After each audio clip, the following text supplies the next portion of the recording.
गुजरात सरकार की मौजूदा कार्यकाल में ही मेट्रो चलाने की तैयारी है। जयपुर मेट्रो परियोजना के दूसरे चरण में मेट्रो चलाने की तैयारी है। प्रहलादपुरा में पिंजरापोल गौशाला से लेकर मेट्रो चलाने की तैयारी है ताकि सरकार के मौजूदा कार्यकाल में ही लोकार्पण किया जाए। जयपुर मेट्रो के दूसरे फेज का लोकार्पण किया जाए। इस हिस्से में मेट्रो प्रोजेक्ट का लोकार्पण किया जाए। इसी को ध्यान में रखते हुए जयपुर मेट्रो ने बनाई है कार्य योजना। कॉरिडोर स्टेशन निर्माण की निविदा की कार्य योजना जारी की गई है। प्राप्त निविदा खोली जाएगी 4 दिसंबर को। इसके बाद अन्य प्रक्रिया पूरा करते हुए जारी किया जाएगा। चयनित फर्म को नोटिस टू प्रोसीड या नोटिस जारी होने के 34 महीने में फर्म को काम पूरा करना होगा। ऐसे में उम्मीद है कि अक्टूबर 2028 के प्रथम सप्ताह में ये काम पूरा हो जाएगा। विधानसभा चुनाव की आचार संहिता लगने से पहले काम पूरा हो जाए, ये कोशिश है।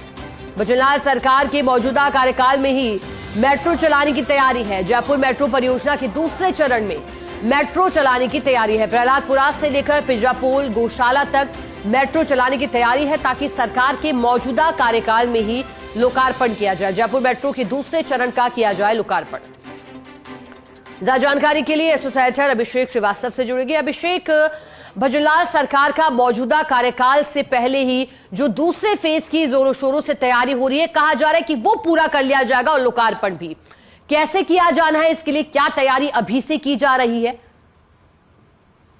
देखिए शिखा, जो पूरा दूसरा चरण है ये करीब 40 किलोमीटर लंबा है, जिसमें रिंग रोड के पास प्रहलादपुरा से लेकर विद्याधर नगर टोड़ी मोड़ तक मेट्रो 40 किलोमीटर में चलाई जानी है। और ये पूरा जो 40 किलोमीटर का काम है, इसको 7 या 8 पैकेजों में मेट्रो की ओर से, जयपुर मेट्रो की ओर से उसको डिवाइड कर दिया गया है। और जो पहला पैकेज है जो कि प्रहलादपुरा से लेकर पिंजरापोल गौशाला तक है, इसकी निविदा भी जारी कर दी गई है। और निविदा जारी करके जो डेडलाइन जो तय की गई है, जिस हिसाब से डेडलाइन तय की गई है, वो ये बताती है कि ये लक्ष्य रखा गया है कि मौजूदा सरकार के कार्यकाल में, प्रदेश की जो गुजरात सरकार है उनके मौजूदा कार्यकाल में ही इसका काम पूरा कर लिया जाए। और इसी के चलते जो 4 दिसंबर को ये टेंडर खोला जाएगा, लेकिन टेंडर खोलने से पहले शर्त यही है कि केंद्र सरकार से जो डीपीआर वहां लंबित है दूसरे चरण की, उस पर फाइनल मंजूरी मिल जाए। तो उम्मीद यही है कि तब तक नवंबर एंड तक मंजूरी मिल जाएगी। और 4 दिसंबर को जब टेंडर खुल जाएंगे तो उसके बाद सारी प्रक्रिया पूरी करते हुए नोटिस टू प्रोसीड चयनित फर्म को जारी कर दिया जाएगा। और जो अवधि रखी गई, जो पीरियड रखा गया काम पूरा करने का, वो 34 महीने का रखा गया है।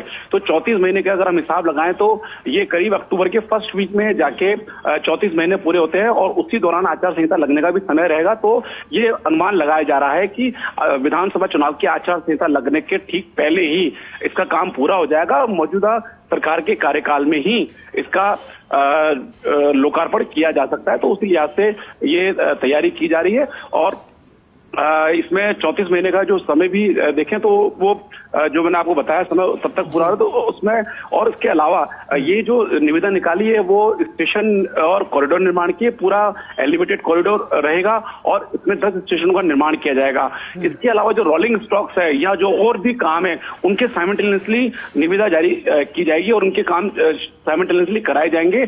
और सेफ्टी ऑडिट का जो काम है वो भी उसी दौरान कराया जाएगा। तो पूरी तरह से लक्ष्य यही है कि गुजरात सरकार के मौजूदा कार्यकाल में ही इसका काम पूरा करके इसको शुरू कर दिया जाए।